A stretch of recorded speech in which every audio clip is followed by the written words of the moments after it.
नमस्कार, मी पंजाब हवामान अभ्यासक मुक्काम पोस्ट गुंगळी धामणगाव तालुका शिरूर जिल्हा परभणी। आज आहे 12 जून 2024। आजपासूनचा परत एक शेतकऱ्यासाठी अंदाज येत आहे।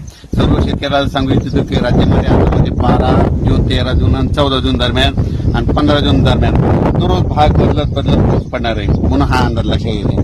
सर्व शेतकऱ्याला सांगू इच्छितो ज्यांच्या शेतामध्ये एकच ओल असले तर तुम्ही पेरणी करायला हरकत नाही।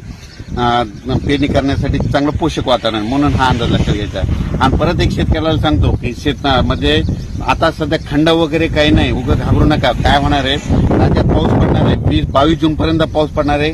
आज या तालुक्यात पडणार आहे, उद्या दुसऱ्या तालुक्यात पडणार आहे, म्हणून हा अंदाज लक्षात घ्यायचा। आणि एकच ओल असले तर पेरणी करायला हरकत नाही, म्हणून हा अंदाज लक्षात घ्यायचा।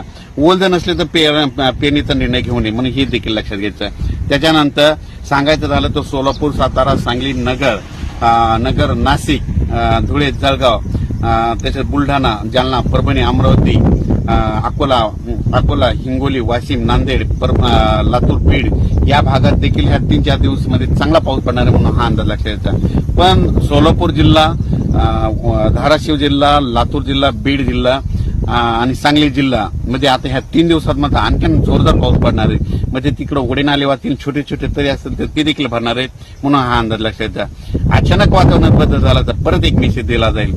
धन्यवाद। सर्व शेतकऱ्याला सांगितलं की राज्यामध्ये फक्त 15, 16 आणि 17 जून दरम्यान थोडी उघाड राहणार आहे, पण विदर्भात मात्र पाऊस पडणार आहे, म्हणून हा अंदाज लक्षात घ्यायचा।